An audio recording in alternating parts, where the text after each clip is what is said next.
was clean. Hey everybody, welcome back to CRL Spotlight. I'm your host, Andrew Ghai, and I'm here with, do you really even need an introduction anymore? I'm here with Surgical Goblin. Frank, how you doing today, brother? I'm doing great. How are you? I'm doing good, man. I'll be honest, I'm really excited to sit down with you because you were one of the first people I ever watched on YouTube, and when I started being a caster, I was actually a little starstruck when I met you. Do you run into fans often, being like an internet and esports celebrity? Honestly, not that often, but I've had some times, like, for example, even like home, like in the Netherlands, like I'm sitting in the train and someone comes up to me like, hey, like I'm a great fan, can I take a picture?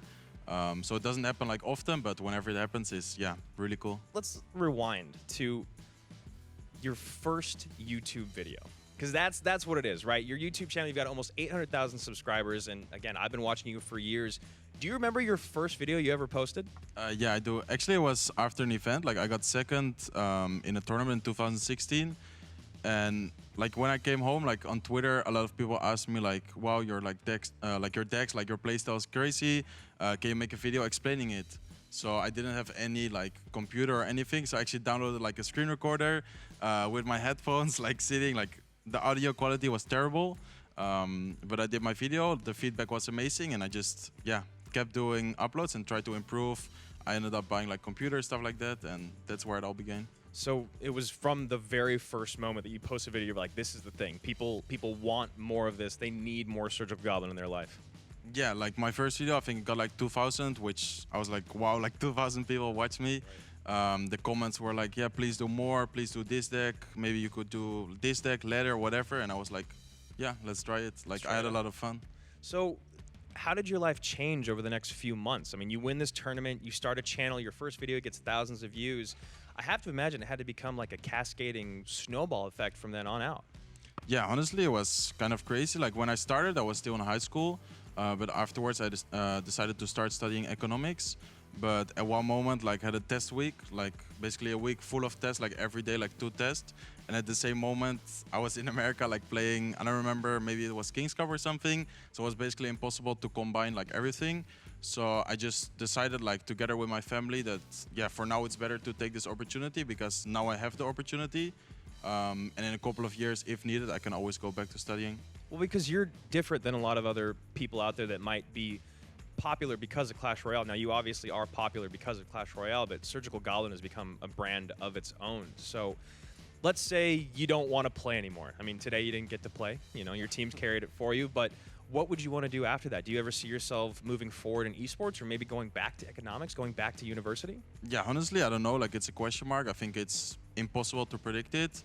Of course, like during right now, like I'm also getting quite a lot of experience, trying to make like friendships, stuff like that. So maybe I can in the future become a coach, even analyst, manager, whatever. And if needed, as I said, I can always go back to studying. But I would love to continue in esports. Yeah, because in the first season you were with the first season that you were with Team Liquid here at CRL, it was you did a lot of kind of coaching and managing on your own of that team, and obviously Team Liquid didn't end up where you would have liked it to at the end of first season. But now after spring and where you are in the fall and at WCG, can you talk a little bit about what happened from season 1 to CRL West spring and with the addition of Eric Benamou as your coach? Yeah, so as you just said, like in the first season, we didn't have a coach. Honestly, we didn't really think that it was necessary because in other sports, like the coaches were like previous, like, yeah, professionals. Right. But because CR, like the scene wasn't really that, yeah, old. Like you didn't, like the pros were still the pros. Like you didn't really have retired pros who wanted to become coaches. So we thought like, what is he going to add? What we don't know. But like we were wrong, of course, like as you said, like we didn't end up where we wanted to end. And with the addition of Eric, as you said, like last season becoming champions, in China also like world champions with West. So of course, like it actually helps a ton, especially like for me, like personally, like mentally wise, yeah, like a lot. Like Eric has given me so much more confidence, like in my self and also in the team. And then of course also like just whenever we need something, like he's there ready for us. So yeah, it helps a lot. He is an incredibly, incredibly passionate coach, and he's got big players to manage in Team Liquid and also really high expectations. So you talk a little bit about the confidence and kind of what he instills in you. And we've heard this saying many times before, heavy lies the crown. You get a lot of criticism out there when you make mistakes, when you don't play well, when you BM. Talk about your mental toughness and how you maintain consistently at the top of the world. And also, when you see all those haters out there like, oh, Serge, he BM'd even though he's the best. Why does he do that? Talk about what Eric might do to help you stay mentally tough.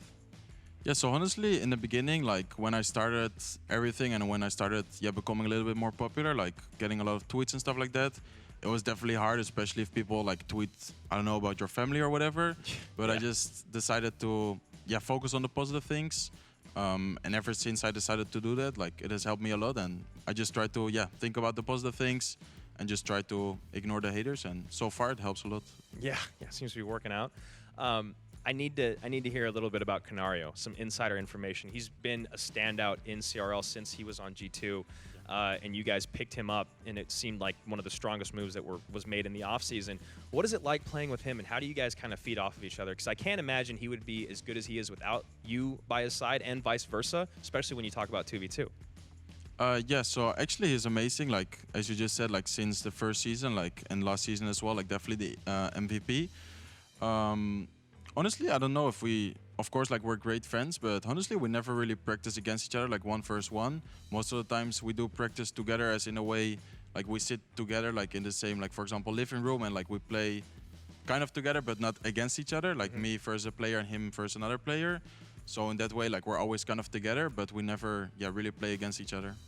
So right now, you guys are not undefeated, but you've been killing it. You did get swept once. Is there anything out there that you guys are afraid of from other teams, or is there anything specifically internally that you guys need to work on to continue to stay at the top and honestly dethrone SK at this point? Yeah, not necessarily afraid of anything or anyone, to be honest. Of course, there are some great players out there and definitely quite a lot of teams who can beat us. But I think the most important is just, keep strong, like mentally wise, and just keep training. I think that's the most important. All right, so before I let you go here, I want to ask you one thing. I asked the God RF this last week, and I think I'll probably ask every single pro.